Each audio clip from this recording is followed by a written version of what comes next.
Mary Kay, Anthony Walker, I thought his first year here, he did a nice job. He kind of established himself as a leader, and he did the things he was supposed to do.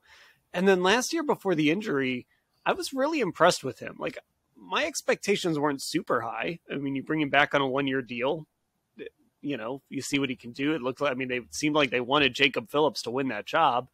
He ends up winning the job, and he was playing really well in those 2 games and 3 quarters before he got hurt against Pittsburgh. I was just really impressed by all things Anthony Walker last year. Yeah, he had his sea legs in this defense. He really knew exactly where he needed to be, when he needed to be there. He had all of the leadership skills and qualities that you want for that position.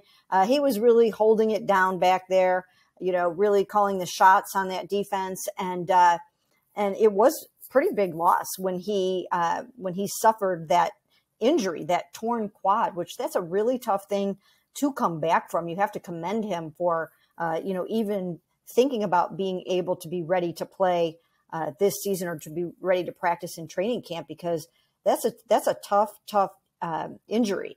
But, he's really good for the locker room. I mean, if you're going to lose Jacoby, you would hate to lose Anthony Walker in the same year, because those guys are, just one and the same, just in terms of who they are and what they do in terms of keeping guys together, keeping guys motivated, keeping things positive.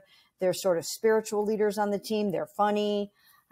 So I think it's really good for this Browns defense to have Anthony Walker back this year. Ashley, sometimes when a guy's hurt, it can, first of all, they can feel really detached because they're just sort of separate. They have to do their rehab stuff, especially serious injuries.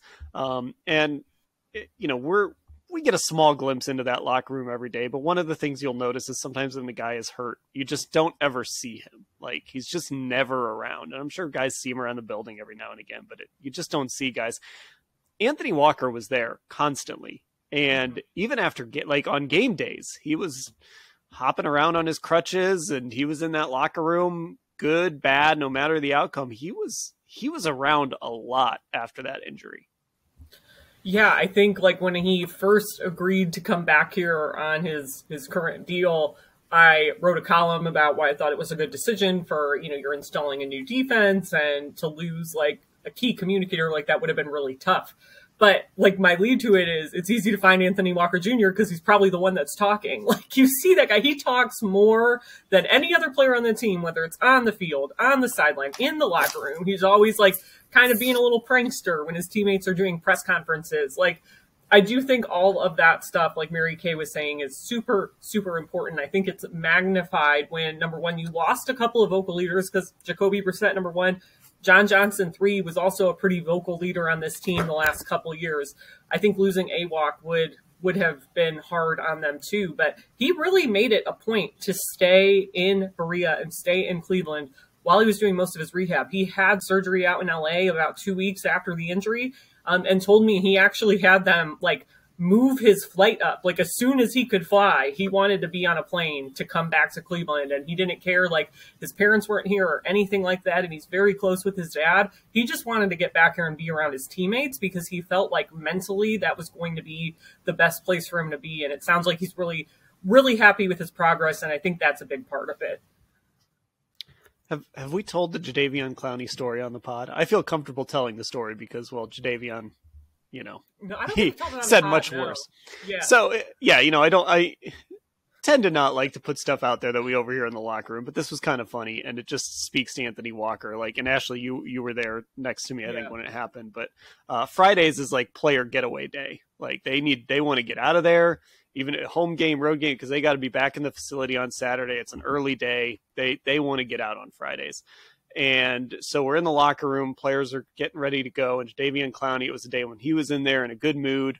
And Anthony Walker was just sitting at his locker across the locker room. And Jadeveon just is sitting there what is AWOC doing here? It's Friday. He must be bored. Why is he still here? He was joking. Yeah. It was all in, tongue in cheek. But it was just, Mary Kay, that's just who Anthony Walker was. He was just always kind of there. Well, Anthony Walker is a gym rat. His dad is a football coach. He loves the game. he is all about the game. And Kevin Stefanski several times has basically said, when you're ready to coach, I'm hiring you. You know, you need to be a coach in the NFL whenever you're ready.